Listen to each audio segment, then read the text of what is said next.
ini pertama kali kita bikin program ini, itu pun tiba-tiba aja ada ide dan kita coba ngejalanin belajar programming itu pakai street knowledge. Jadi sebetulnya bukan artinya cukup belajar ini aja selesai, tetap kalian harus belajar yang proper. Tapi ini kayak apa ya, gerak cepatnya lah gitu. Nama programnya ini apa namanya, tiba-tiba muncul ayo belajar. Jadi konsepnya adalah kita nggak mau peduli kalian itu dari mana, backgroundnya apa. Ini kita lagi pengen bikin, yuk belajar aja, belajar nih. Sekarang ini edisinya pemrogram komputer, nanti moga-moga yang lain akan mengikuti. So kalau boleh tahu nih, sejauh mana sih kalian ngerti di pikiran kalian nih, Mas Andika sama Mas Ihsan apa Fazli ininya? Mungkin boleh direspon lewat chat ya kalau misalnya emang mic-nya dari tadi bermasalah. Oh, Fazli, oke. Seberapa jauh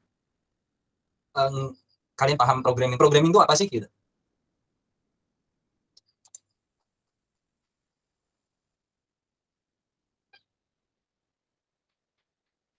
Ininya, maksudnya kalian tuh ngerti di otak kalian tuh namanya programming itu kayak gimana sih? Mas Andika? Ya emang kalau nggak bisa itu via chat. Programming itu gimana? Menurut kalian itu kayak gimana? Apa arti programming? Yang struktur dan logis sembung, nggak salah. Mas Fazli? Programming itu di pandanganmu itu harusnya definisinya apa? Oh, oke. Berarti Mas Andika, programming itu apa? Struktur fundamental sistem. Oke. Oke, so basically nanti kita akan belajar sebetulnya definisi pemrograman komputer atau yang umumnya disebut itu programming itu apa. Terus nanti kita akan masuk ke istilah umum dalam pemrograman komputer. Ini dasar arsitektur, tapi nanti kita belajar dasar arsitekturnya bukan yang teknikal ya, kita lebih ke arah filosofinya lah. Jadi kalau kalian itu nanti head to head sama kampus, itu di layer yang berbeda. Jadi nggak bisa dihantam, karena di sekolah atau di kampus itu dia akan berbicara lebih ke arah teknis, macam-macamnya segala macam. Kalau ini lebih ke arah sebenarnya apa sih arsitektur dasarnya dalam pemrograman komputer itu sebenarnya ngapain sih? Dan terakhir itu kita akan ngebangun pseudocode. Nah, dalam hal ini nanti kita ada sedikit latihan, jadi kalian mau nggak mau, ini via handphone atau via laptop atau PC? Oke, that's good. Gua sempat lupa gitu takutnya di ini. Oke, kita akan masuk pertama, apa itu pemrograman? Menurut KBBI, pemrograman itu ada dua. Yang pertama rancangan mengenai asas serta usaha, itu yang non-komputer.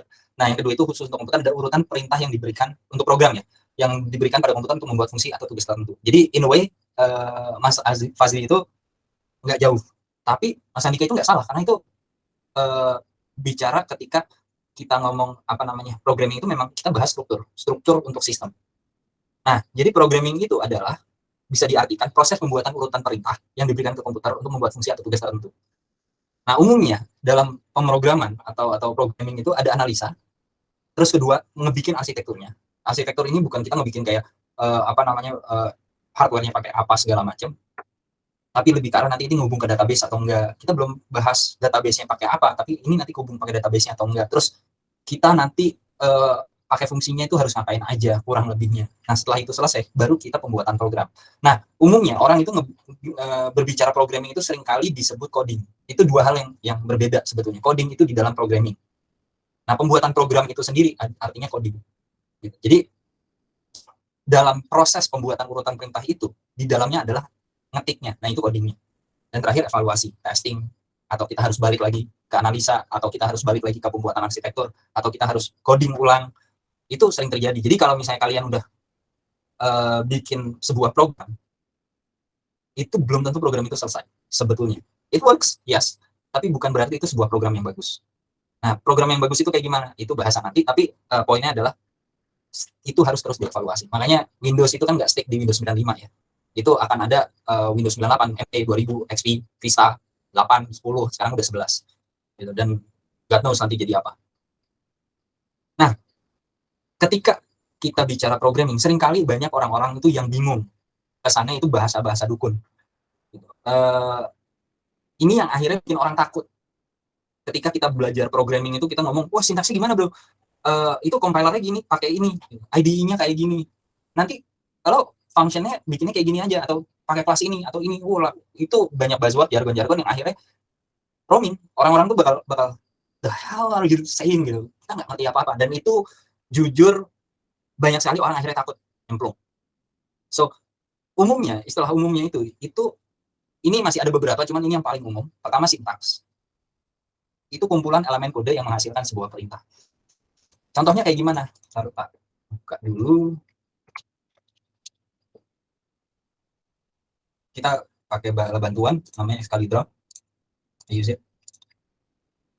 Nah, misal sintaks itu gimana? Kalau kalian dulu belajar matematika, kalian ngerti kan yang namanya A, B plus C. Ini sintaks. Atau X sama dengan Y sama dengan X kuadrat gimana yang ya udah kali 2 aja lah, kali 2, dan ini sintaks, tapi sintaks matematika. Atau kita nulis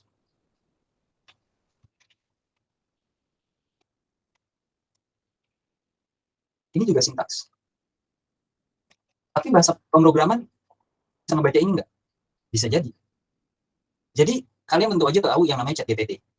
Sebetulnya ketika kita nulis bahasa kita, bahasa sehari-hari kita, itu sebetulnya bahasa pemrograman. Tapi bahasa pemrograman seperti apa? Bahasa pemrograman untuk otak, di mana otak kita sudah dilatih untuk mengerti tulisan ganti A menjadi 3 dan B menjadi 6. Itu.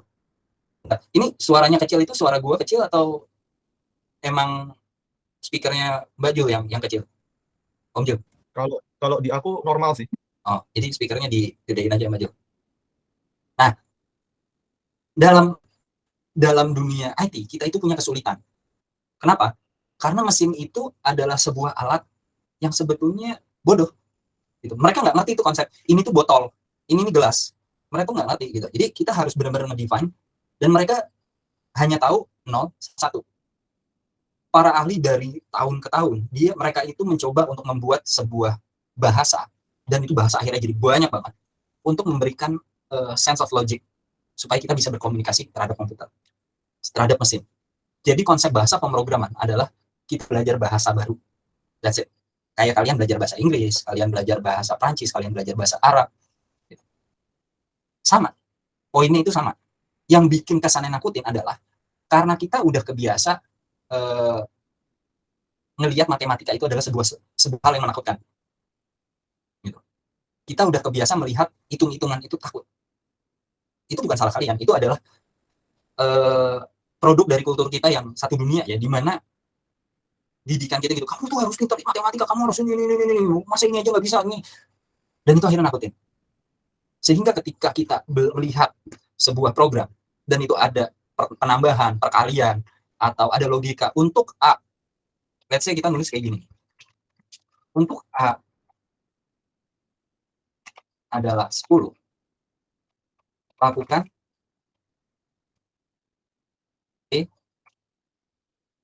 C plus 1 selama yang lakukan perintah B sama dengan B plus 1 selama A kali. Berarti kan B ini by default 0. Tambah sama dengan B sama dengan B itu yang pertama nggak ada, berarti 0. Tambah 1 itu sama dengan 1. Yang pertama. 1 tambah B-nya berapa? 1 tambah 1 jadinya 2. Dan terus seperti itu sampai 10 kali. Yang akhirnya kita dapat akhirnya berapa? Ada yang tahu nggak? Oke, diperbesar sebentar. Nah, kelihatan ya? Nah, ini kalau misalnya lakuin selama A kali dan A itu 10, berarti kan pertama B-nya itu 0. Terus 1, terus 2. Kira-kira pas 10 kali itu B-nya berapa? Hasil akhirnya? 9. 9 atau 10? Aku vote 9. 9. Mas Andika berapa terakhir ini penjumlahannya?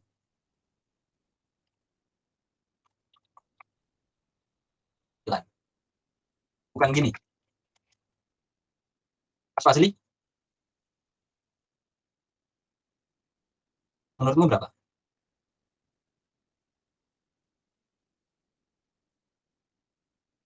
9. Baju?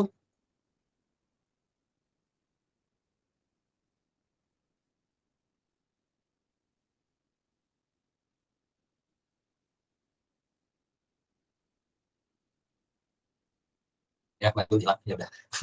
Jadi, ya, ini akhirnya 9. B itu terakhir, ini harusnya B sih. 1. 9 plus 1. Nah, jadi ketika itu dilakukan, itu akhirnya J sama dengan 10. Ini kalau di dunia programming, itu perintahnya kayak gini. Ini pseudocode ya, mau strict gitu ya. Itu kan mesti kasarnya, ini harus dikasih tahu misalnya int A sama dengan 10, int B sama dengan 0, terus for each A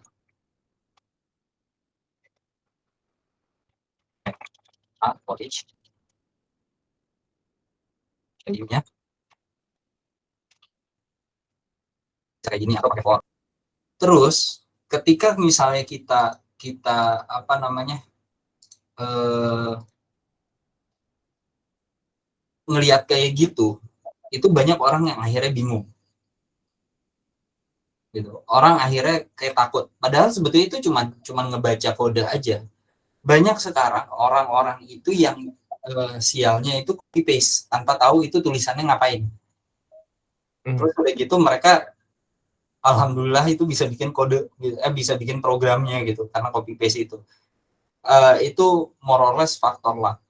Cara seperti itu nggak salah untuk belajar, tapi itu akan salah ketika dia akan stuck di situ terus. Dan itu banyak sekali di Indonesia orang-orang yang seperti itu. Sadly. Nah, kedua, coding itu ya, as I explained before, itu adalah proses penulisan sebuah program.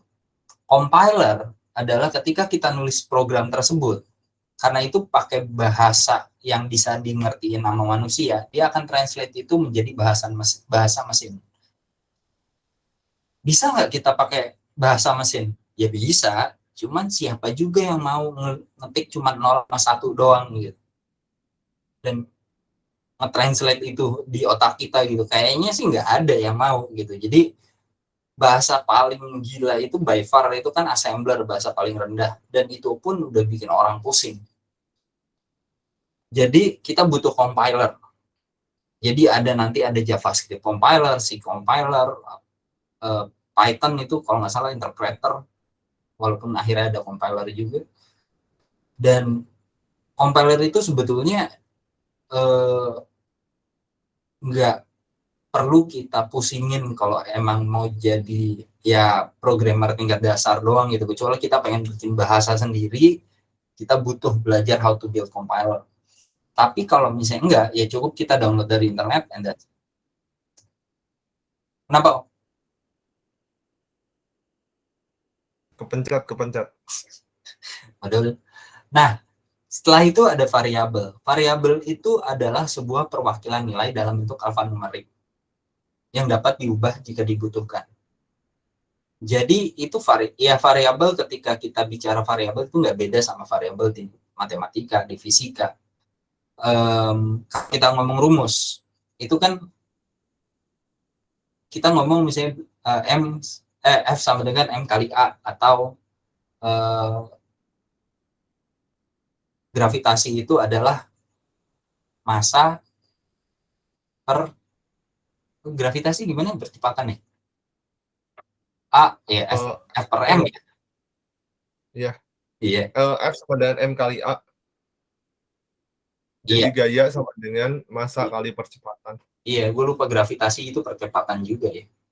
Nah, atau kita bilang misalnya ya rumus-rumus seperti kita udah skip, gue udah kelamaan nggak ada fisika yang ingat cuma itu doang. Atau kita ngomongin misalnya ini deh, nyari berat jenis, nyari massa jenis itu kan banyak rumus-rumusnya. Atau ya kita ngomongin yang sok-sok keren itu I sama dengan MC square. Nah, itu tuh variabel. I equal to MC square M itu adalah variabel. C itu adalah variabel yang bentuknya konstan. Jadi itu sebenarnya perwakilan aja. Dan berikutnya adalah tipe data atau data type. Itu jenis data.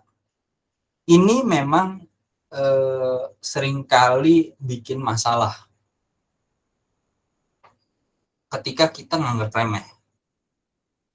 Dan gue sendiri itu ngalamin di JavaScript. Contoh paling simpel adalah seperti ini. Ini gue hapus.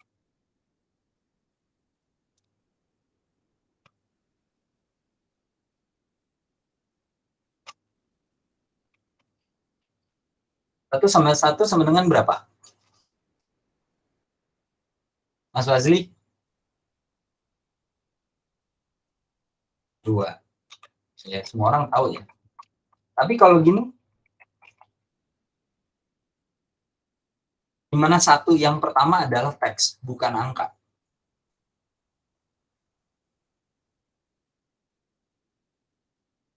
Andika? Kalau Andika bilang terdefinisikan. Kayaknya Mas Wasli harusnya bisa jawab karena dia ini kan SMK pemrograman.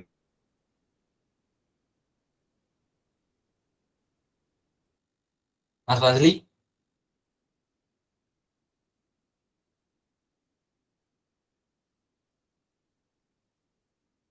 Biasanya saya praktek kalau lupa. Iya iyalah. Dan itu benar. Kalau Coba. ini aku nebak ya, karena aku sendiri juga lupa. Dia jadinya satu-satu bukan? Ya, String satu. either error seperti kata Mas Andika atau 11. Kalau error, Tergantung iya, kalau error kita bersyukur. compilernya. Betul. Tergantung kita pakai bahasa apa. Nah, kalau misalnya dia JavaScript, dia itu akan jadi 11. Loh, ini kan cuma penjumlahan gitu, error dikit nggak apa-apa. Imagine kalian lagi ngitung banyaknya orang yang kena COVID. Di desa A 100, di desa B 200, di kota C 1000 misalnya gitu. Nah, ternyata ini adalah semua teks. Alih-alih dilakukan penjumlahan, apa yang terjadi? Langsung Indonesia darurat militer.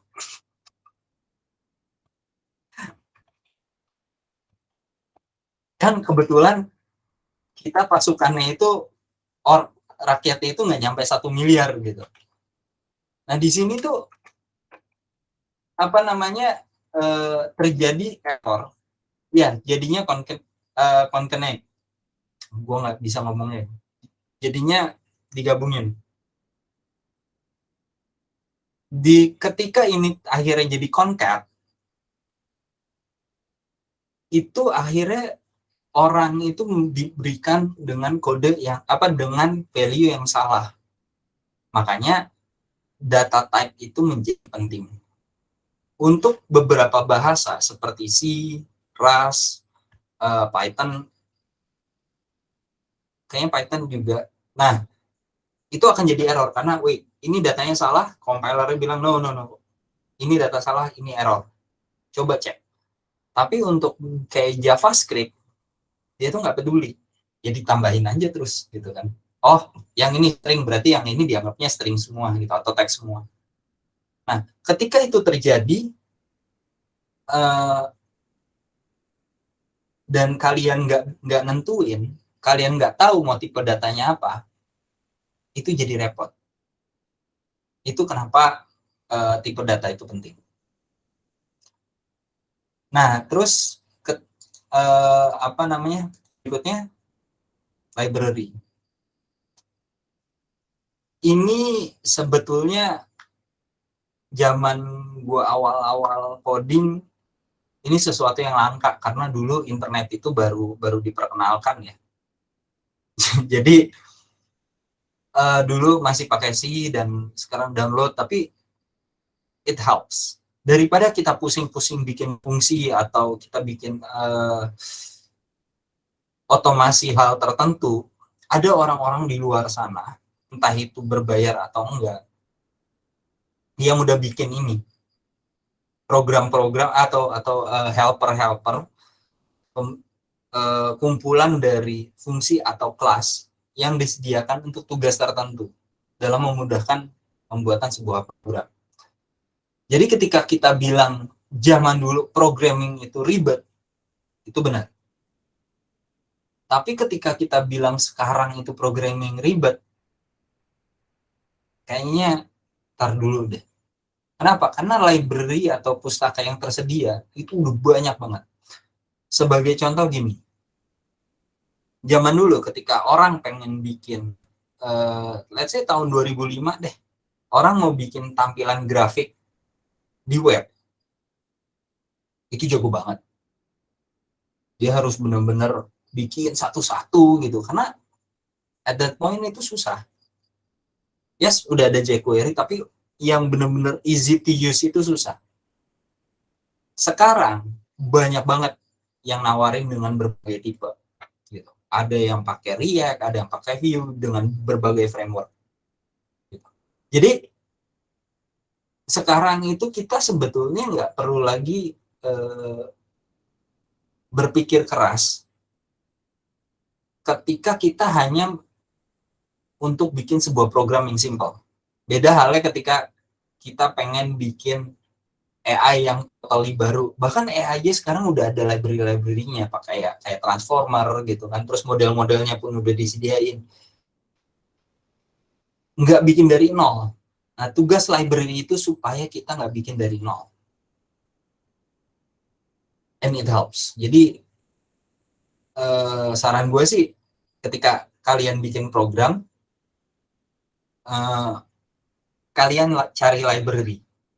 Ada nggak? Kalau nggak ada, oke lah. Good luck. Bikin dari nol. Kalian nemu library-nya, tapi kalian nggak nyaman bikin dari nol. Atau cari lagi yang baru. Alih-alih kalian udah langsung teraba saya bikin dari nol. Ya boleh sih, cuman kalau kalian udah biasa coding, kadang-kadang lebih cepat bikin dari nol, tapi kadang-kadang juga it's better for you to stick out. Nah, terus function atau fungsi, itu sebuah persamaan untuk melakukan sebuah perintah atau kumpulan perintah. Itu sebetulnya sama kayak fungsi di matematika. Zaman sekarang, ini terjadi pergeseran dari paradigma object oriented menjadi fungsional. Jadi, dulu itu semua harus bikin objek, dan itu trust me, itu nakutin banget. Itu konon sekarang lagi mulai banyak pembicaraan atau diskusi di mana mungkin programmer sekarang jadi jarang itu gara-gara mereka takut melihat OOP. Padahal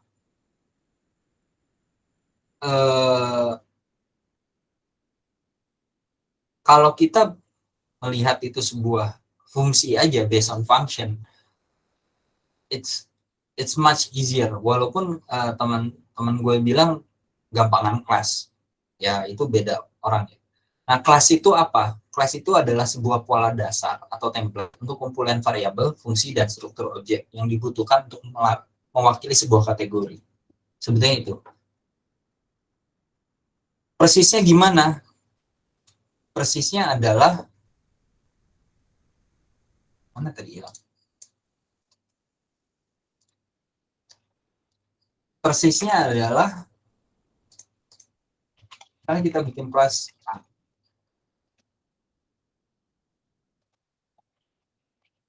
itu kita bikin misalnya dia punya uh, constructor, terus udah gitu ada method.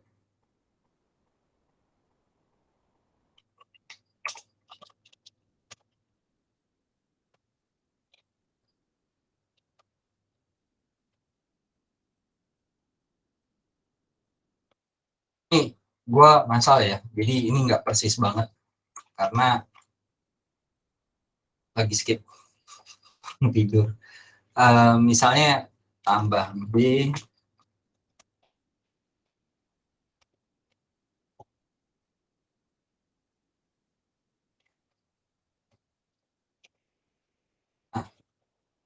kayak gini. Jadi ketika dipanggil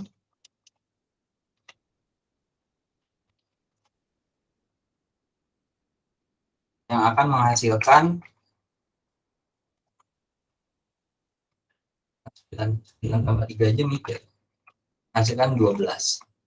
Nah, ini kelas. Gue sendiri nggak pakai kayak gini. Kalau gue udah function aja udah.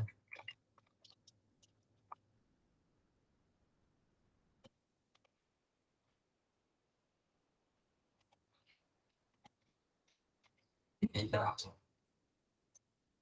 Dimana itu adalah ya, kayak gitu. Jadi manggilnya cukup apa namanya, gini aja. Fungsinya sama, gitu. Tapi function itu hanya fokus di fungsinya aja. Ini kelasnya kayak gitu. Bedanya apa? Itu cuman paradigma aja. Jadi gue sendiri nggak bisa bilang yang mana yang lebih bagus. Itu personal opinion. Cuman sekarang dunia itu lagi mengarah ke apa namanya, mengarah ke arah fungsi, alih-alih bikin kelas. Karena kelas itu menakutkan. Kecuali kalian udah benar-benar mau nggak mau masuk ke situ. Ya, by the way kalau ada pertanyaan tanya aja. Walaupun gue lihat Mas Andika sama Mas Fazli harusnya udah ngerti. Cuman if you wanna ask, just ask. Atau kalian melihat gue salah, kasih tahu aja. Kayak tadi Om Jo. Ini soalnya ada Mbak Jul segala. Iya. Jadi ya it's better. Tapi Mbak Jul keluar masuk. Jadi cuman bertiga aja. Oh, ya udah lanjut aja. Kayaknya dia nggak stabil ini ya. Iya. Nah terus ada passing data atau melempar data. Ini sebetulnya simpel sih. Itu cuman dari sebuah fungsi hasilnya apa dilempar kemana, atau dari fungsi apa dia butuh data, itu dia ngambil dari mana.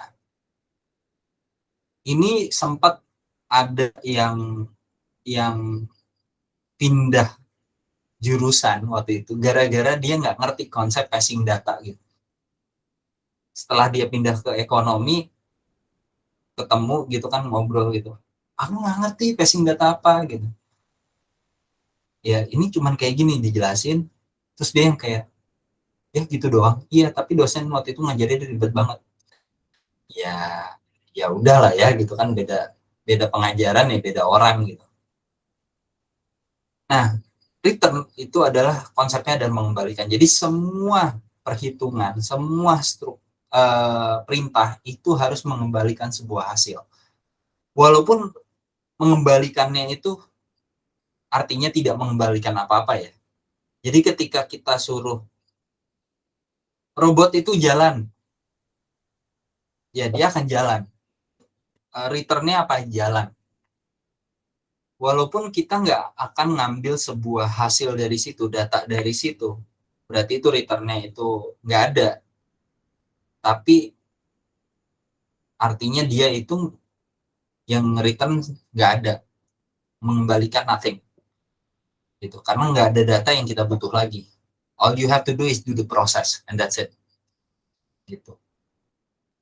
Lebih dari ini apa? Itu banyak banget. Cuman pada dasarnya istilah paling umum tuh ini aja. Kalian udah pada ngerti lah ya. Kalau yang hadir di sini, Mas Andika, Mas Fazli. Lanjut. Oke. Ya wis. Nah,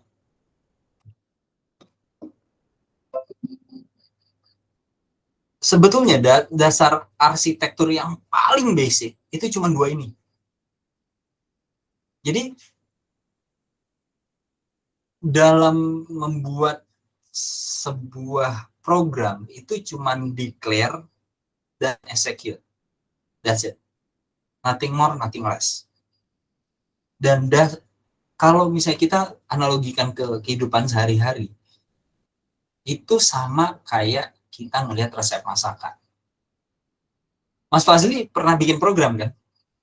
tugas kampus, tugas sekolah?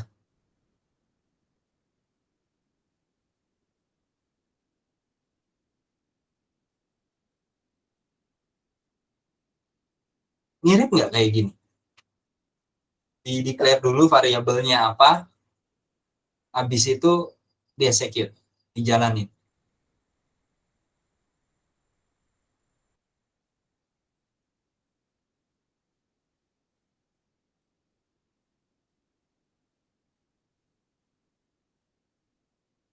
Atau ini kesannya simple banget, kayaknya enggak deh, enggak kayak gini deh.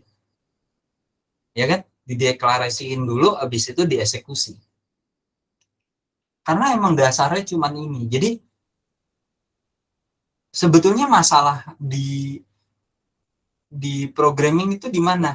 Masalah di programming adalah menentukan apa aja yang dideklar dan cara eksekusinya.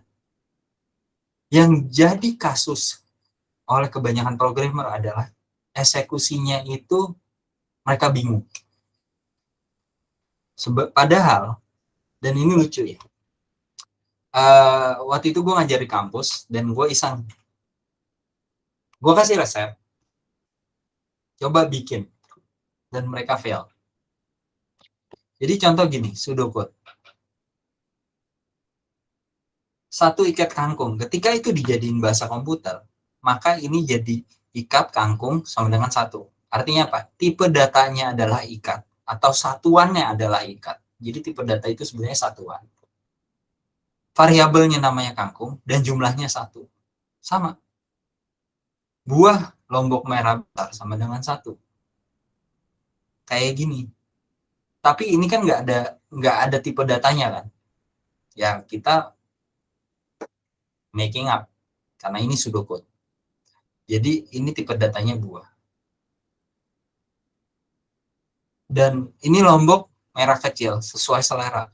Dalam dunia programming kita nggak boleh tuh sesuai selera. Kita harus asumsikan, kita harus ngasih tahu.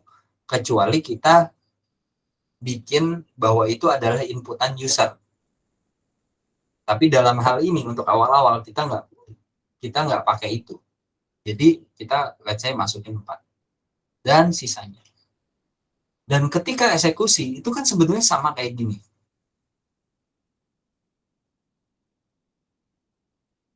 Nah, yang sering terjadi adalah mereka nggak tahu eksekusinya itu kayak gimana, logiknya itu seperti apa. Karena mereka udah biasa copy paste dan jalanin. Mereka nggak tahu tuh algoritmanya kayak gimana, flow-nya seperti apa. Dan itu yang sering apa ya? Ketika kalian diminta untuk mengerjakan sesuatu yang rada gede, kalian pecah. Nah, sekarang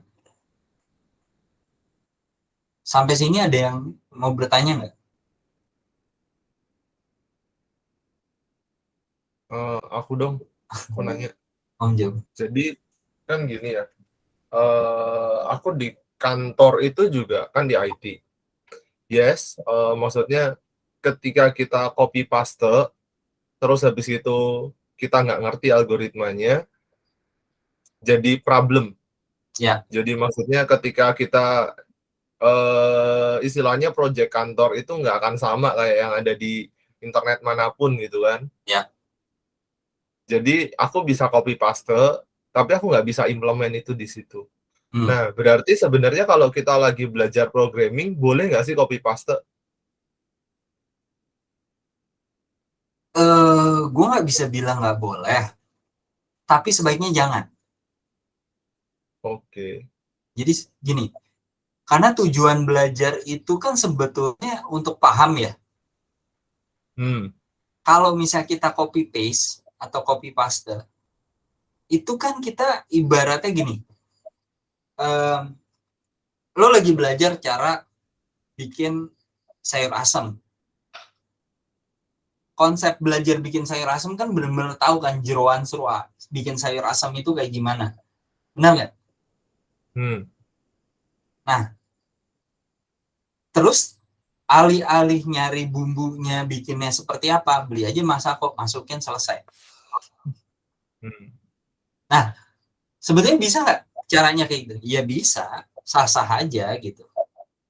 Cuman dari situ akhirnya kan kayak kita menganggap remeh bikin sayur asam gampang.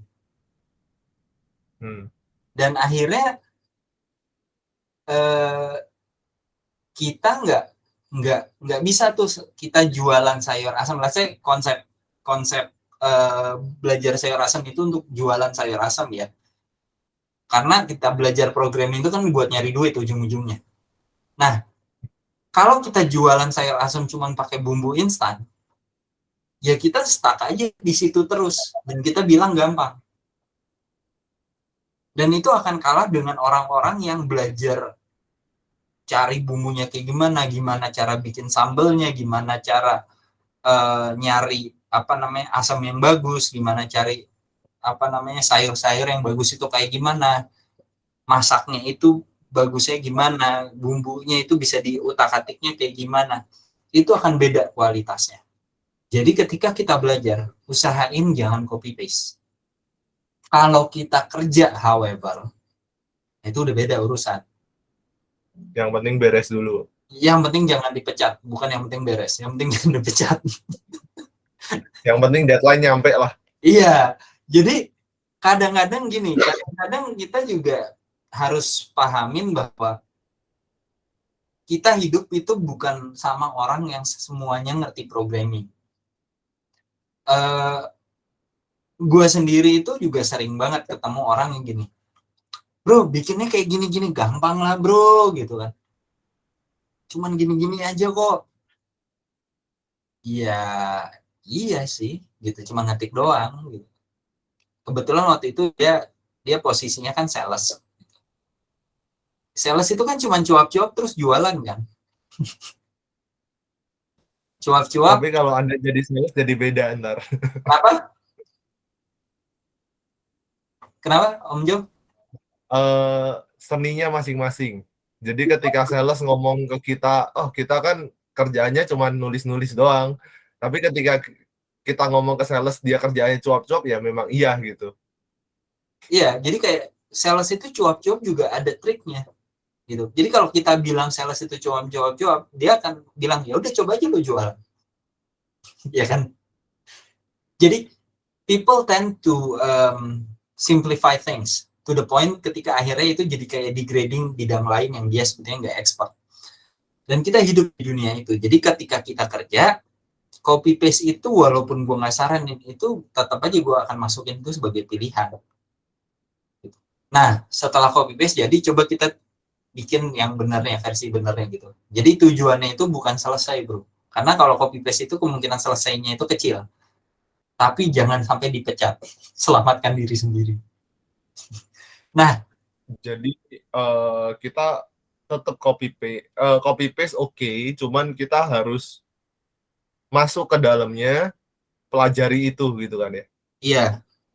Nah, kalau di sini dalam rangka belajar diusahakan jangan copy paste. Banyak orang yang akhirnya gugur itu ketika mereka akhirnya merasa sulit, capek, susah gitu. Dan akhirnya mereka nyerah. Gue sendiri untuk paham OOP itu butuh 5-6 tahun. Dan itu pun akhirnya nggak gue pakai karena ternyata functional programming itu naik trennya. Jadi kayak ya at least I kind of understand. Atau ketika gue paham sebetulnya HTML itu gimana sih, itu butuh setahun. Jadi ketika teman-teman gue udah pada ngerti, gue tuh masih kayak apa sih gitu. Bedanya I didn't give up gitu. Gue bener-bener belajar walaupun itu belajarnya kayak ya semut-mutnya gitu, tapi terus gitu. At certain point, oh ngerti gitu. Lama-lama makin kesini makin gampang. Bisa jelasin nggak kenapa HTML nggak termasuk bahasa pemrograman atau bahasa programming? Karena gini, HTML itu markup language, itu udah ada tulisannya pengertiannya di situ. Bukan programming language. Markup language itu adalah bahasa yang untuk merepresentasikan. Makanya sekarang ada yang namanya markdown. Nah, markup language itu kenapa bisa dimasukin ke bahasa pemrograman? Karena dia tidak ada logic. Kita nggak bisa masukin for di situ, kita nggak bisa masukin if di situ, kita nggak bisa masukin kayak while atau logik-logik lain. Itu hanya representasi aja. Gitu. Jadi kita cuma bisa input dan output, selesai. Satu jalur, nggak ada muter-muternya di dalam situ. Itu kenapa HTML nggak bisa dimasukin sebagai bahasa pemrograman. Gitu. Nah, nanti ada lagi nih, CSS itu bukan programming language. Nah, itu mulai berubah karena sekarang CSS sudah mulai masuk logic. Walaupun belum yang ekstrim ya. Masih belum yang proper, tapi udah mulai ada if-nya, ada boolean-nya gitu. HTML hanya untuk website atau bukan? Iya, HTML itu dibuat hanya untuk browser, bukan website, tapi browser. Itu ada dua hal yang berbeda. Jadi gini,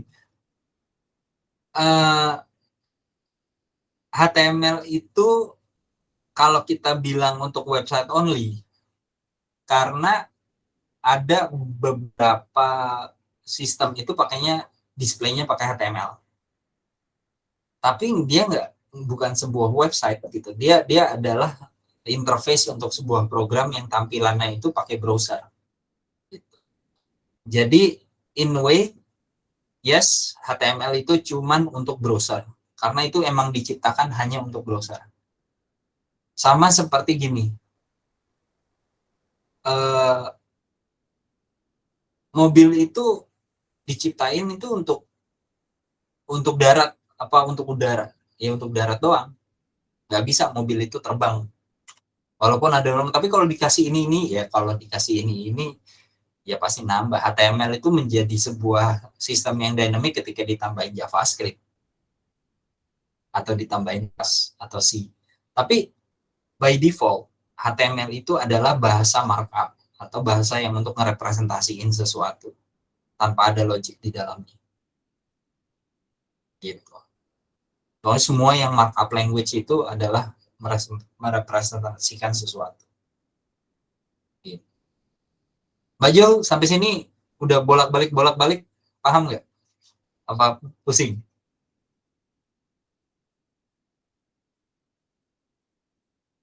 Kayaknya pusing kan, dia keluar masuk. Nah, sekarang gue pengen tanya deh. Ini kan ada resep ya.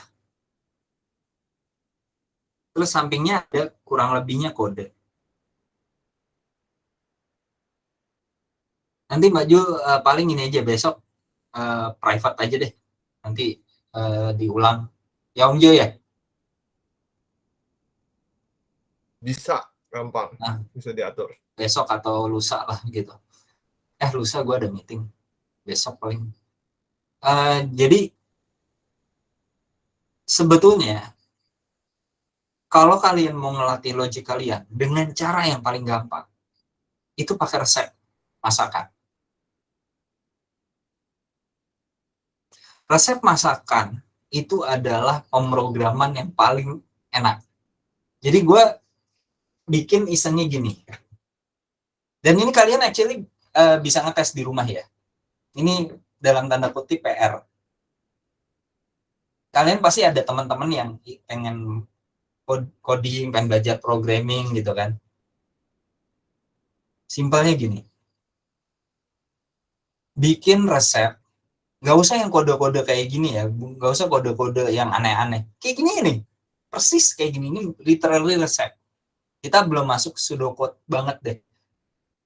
Bikin resep makanan, cara bikin mie instan, cara memasak mie goreng instan Indomie dengan asumsi udah ada kompor, udah ada apa namanya panci segala macam. Nah kalian asumsiin tuh posisi Indominya di mana, posisi kalian di mana, dan bikin perintahnya.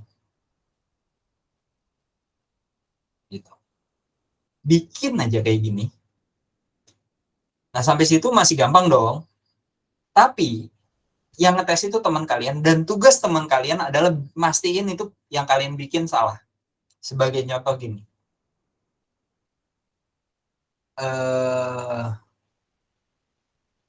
Bentar. Mana tadi hilang lagi? Oke.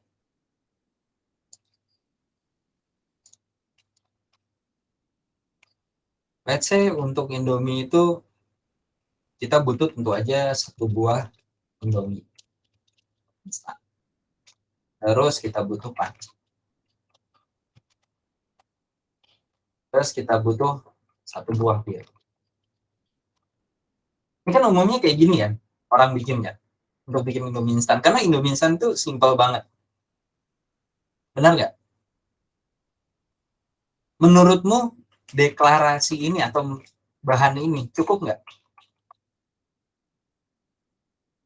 Kurang telur. Oke, kita tambahin 1 buah telur. Fazli? Kurang air. Oke, 1 let's say ini langsung lah 200 ml air. Baju? Yang kurang apa ini? Kompor. Kompor, 1 buah kompor. 1 buah gas.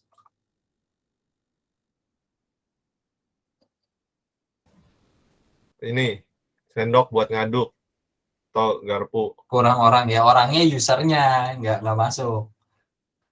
Ya, tepat sekali. Jadi kalian ngebahas ada telur, ada air, ada kompor, ada gas, ini udah bagus nih.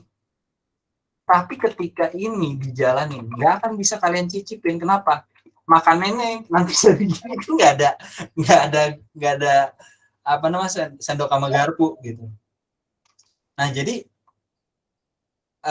Masaknya gaya Asri Dovan. sendok 1 garpu. Nah kalian bisa bikin kayak gini untuk ngetes logik atau algoritma kalian sendiri. Nah misalnya gue bikin gini, 1 siap apa namanya buka Indomie instan.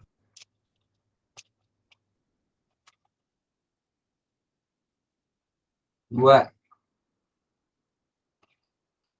masak air di panci. 3 masukkan Indomie instan.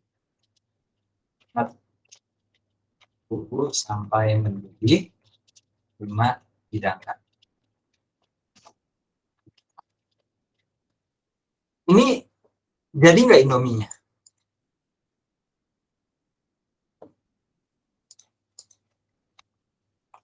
Ya piring Indomie goreng deh, Indomie goreng. Biar nggak tumpah. Bumbu belum, oke.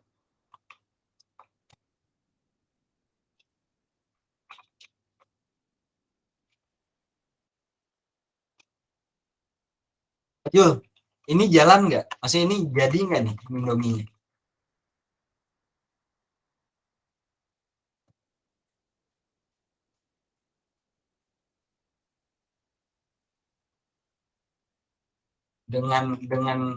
Dengan step-step ini bakal jadi nggak?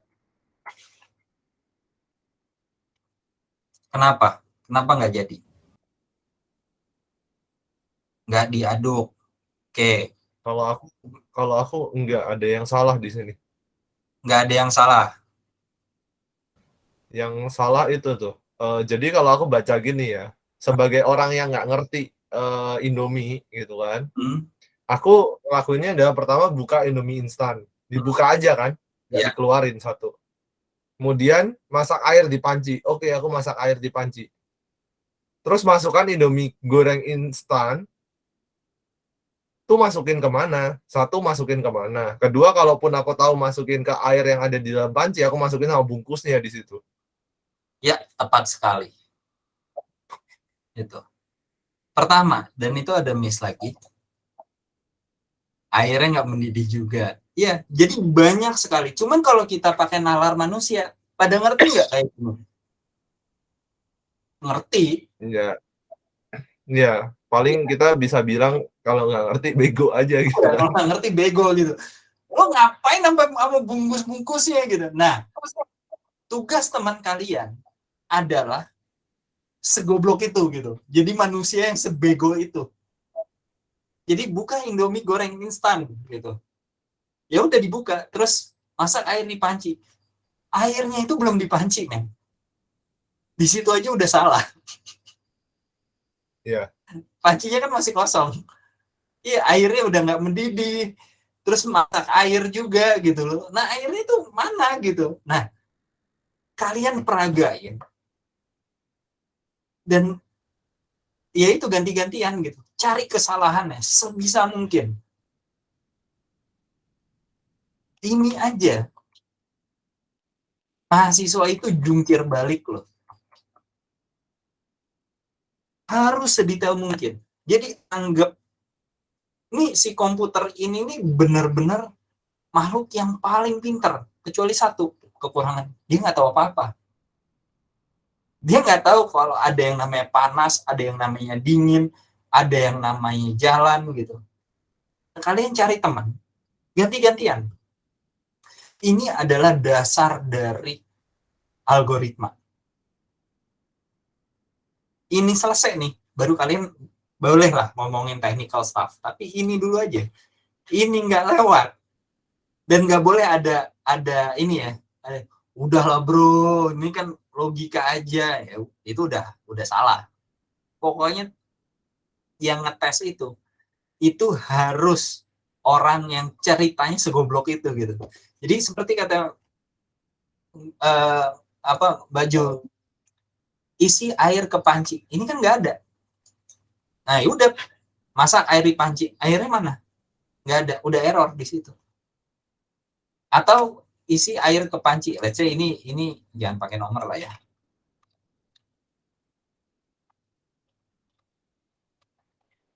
Set kayak gini.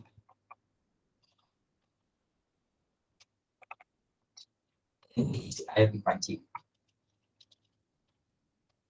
Ke panci. Isi air ke panci. Nah, ketika isi air ke panci, ini udah benar. Masak air di panci. Tapi kompornya nggak dinyalain. Menurutmu itu bakal mendidih nggak? Exactly. Jadi ketika kita ngomong masak air di panci, kita harus nyalakan kompor. Masak air di panci itu sampai kapan? Langsung kah? Nah itu selera. Kalau gue sendiri tunggu 10 detik masukin Indomie-nya. Gue selalu gitu. Gue hitung. Ada yang udah mendidih dulu atau minimal berbuih dulu. Ada yang langsung gitu. Air, Indomie, baru nyalain kompor. Itu sah. Kalau itu udah selera ya. Gue nggak bilang itu salah atau enggak. Tapi inti dari nyalakan kompor itu harus. Jadi kalau kompornya nggak dinyalain, ya selesai. Dan semakin banyak kalian deklarasi ini, dan itu semakin banyak variabelnya. Jadi jangan pakai telur, jangan pakai sendok, atau pakai sendok tapi jangan pakai garpu. Jadi jangan yang ribet-ribet deh, gitu. Nggak usah pakai gas. Kalau dimasukin gas itu berarti kalian harus pastiin gas itu terhubung dengan kompor gitu. Let's say kayak gitu. Jadi variabelnya deklarasinya juga jangan banyak-banyak. Semakin banyak itu semakin ribet. Itu yang gue sering kasih tahu juga. Kalau kalian bikin program, semakin banyak variabel yang kalian masukin di satu scope itu udah pasti programnya ribet. Itu harus dipecah-pecah. Gitu. Jadi sesedikit mungkin, tapi untuk latihan ya. Karena kalau enggak kalian harus membaca banyak variabel gitu, itu enggak direkomend. Ini aja nih, segini. Atau nanti ya exactly, sistemnya juga jadi nggak berat, ngitungnya nggak lama. Ini aja, sistemnya kita punya CPU yang sangat powerful loh, yang namanya otak. Ini aja masih banyak yang salah. Kayak kalian nggak mention isi air ke panci. Kalian awalnya nggak itu, sampai Baju ngomong, oh iya, gitu. Nah, terus kalian nggak mention nyalakan kompor. Ini hidangkan. Ini kasus nggak, Om Jo? Khusus, nggak ngerti kan apaan. Belum di-declare, Ya, nggak paham. let's say kita tambahin, hidangkan mie instan ke piring.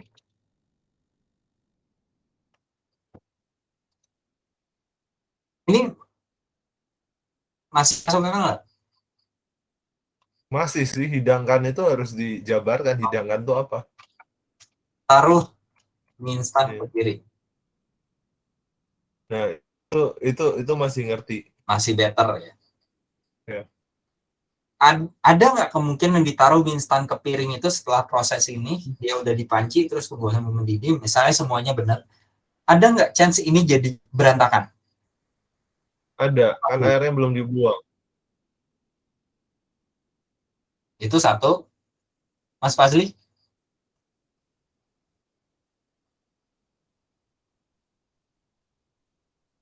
kira-kira apa yang bikin itu berantakan?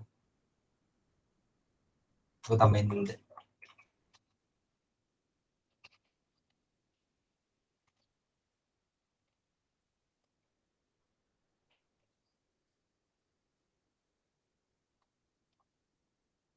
Ya, anggap semuanya itu udah matang, udah apa, cukup ini udah matang, udah tiris, sekarang taruh mie instan ke piring. Mungkin nggak ini berantakan? Mas Andika? Hmm. Hmm. Mungkin nggak? Oke. Mas Fazli, mungkin nggak oke? Atau ini ternyata ada chance bakal berantakan? Nggak ada sendok garpu, kan cuma naro doang. Naroknya itu bisa nggak berantakan? Mas Fazli? Hanya ini aja, perintah naruh mie instan ke piring aja. Kita nggak bahas yang lain dulu. Baju?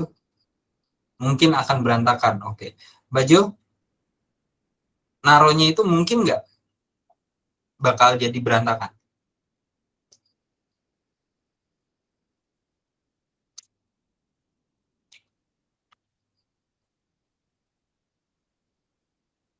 Mungkin nggak kalau misalnya dia naruhnya sama panci-pancinya. Nggak, karena ini kan naruh mie instan aja. Bukan pancinya juga. Mungkin nggak? Nggak bisa don't know. Harus iya atau enggak. Kalau aku oke sih, udah aman sih. Oke, jadi dua oke, satu ada mungkin berantakan. Dituangkan harus 80 derajat. Oke. Baju panci dimiringkan, ya terserah, panci bisa dimiringkan, ya namanya naro itu kan pasti dimiringin ya. Naruh bebas sih, mau naruh gimana juga bodo amat, yang penting sih taruh. Exactly, itu makanya bisa berantakan. Oke, panci dimiringkan 80 derajat. Ntar gua ambil panci.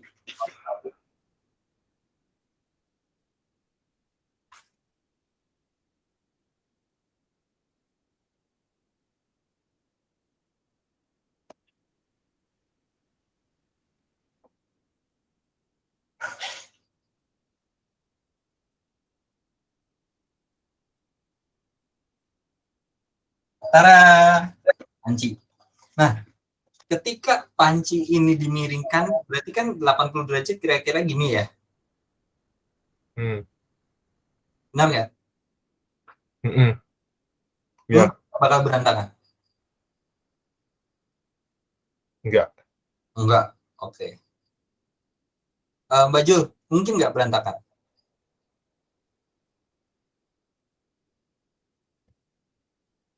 Ini panci udah dimiringin nih.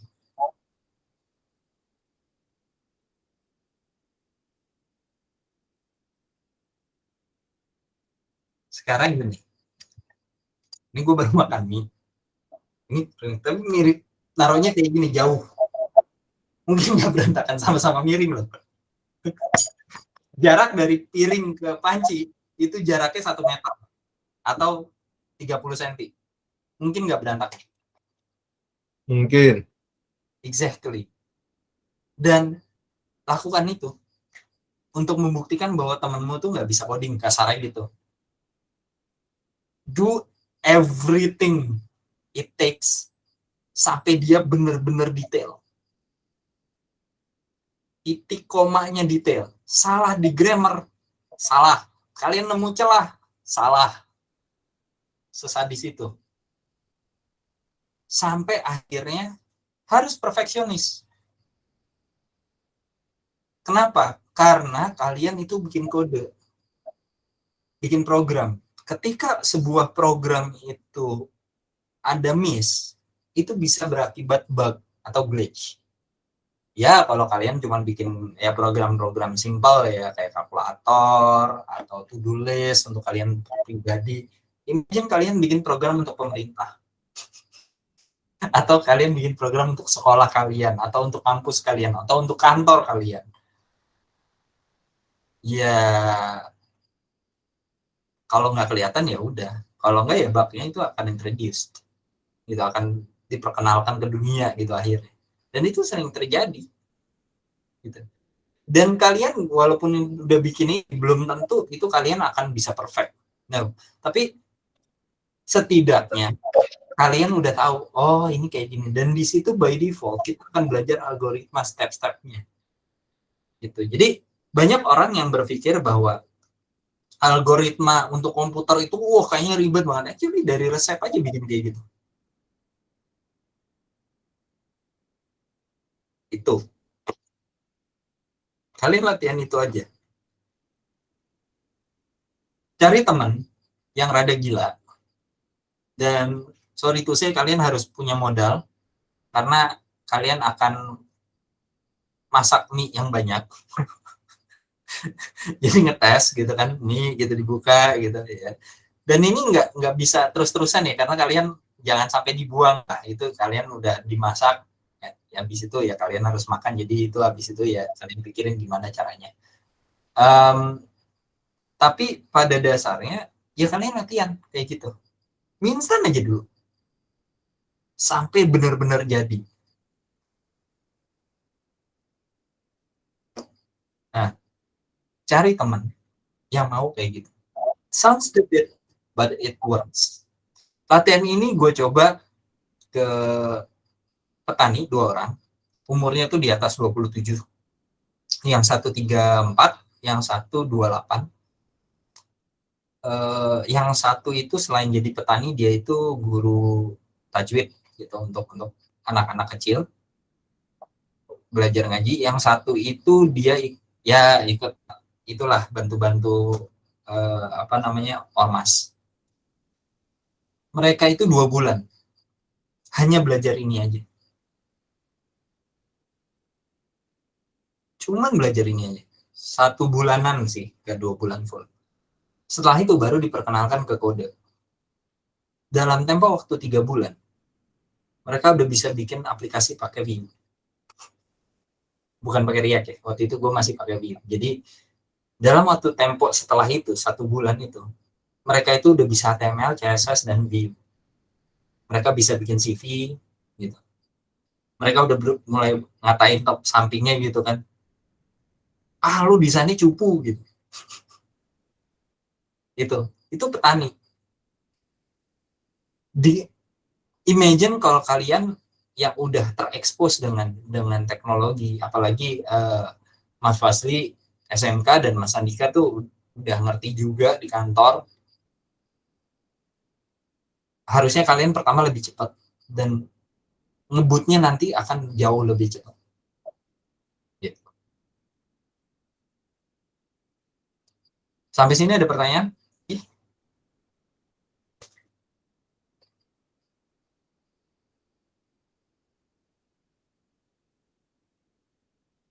Apa Mas Andika?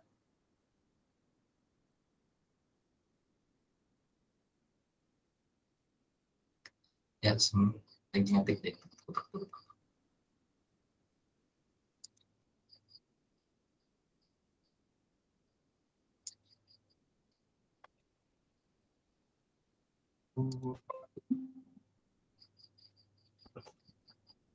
Tuh. Ini kalau kalau kalau yang ngetik nggak ada tulisan lagi diketik ya? Coba. Ya.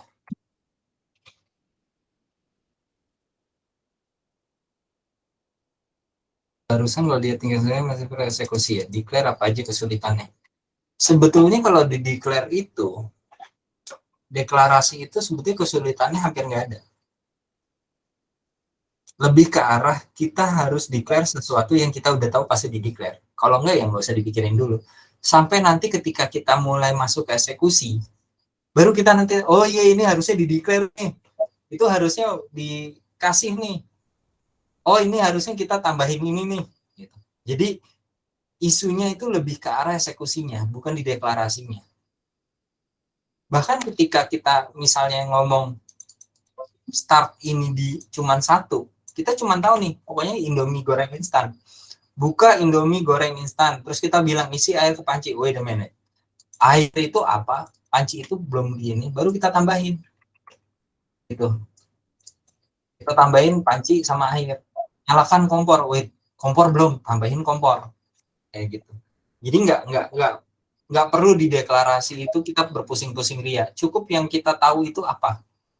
Itu dulu. Kan namanya kode itu kan kita bisa tulis belakangan kan.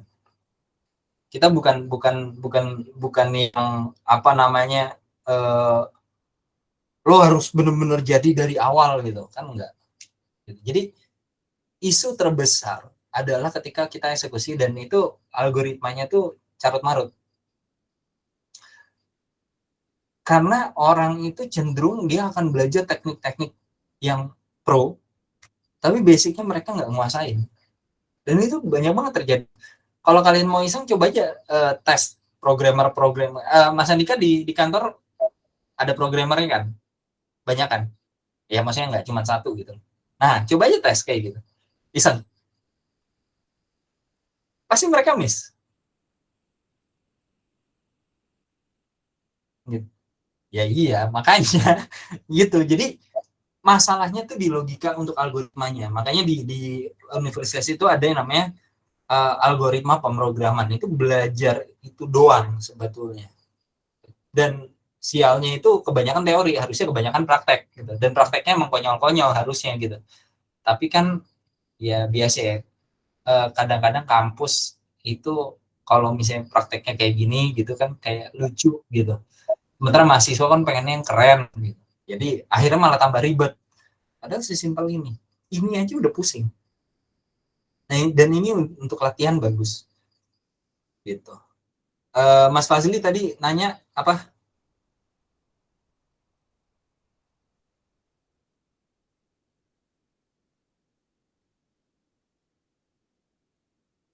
Oh nggak jadi. Oke. Mas Roy, namanya serem ya, Roy Martin, legend. Ini Roy Martin beneran atau Roy Martin?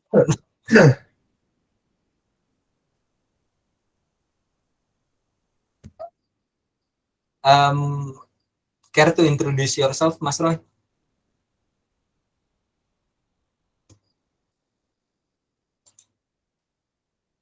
Dan Ani.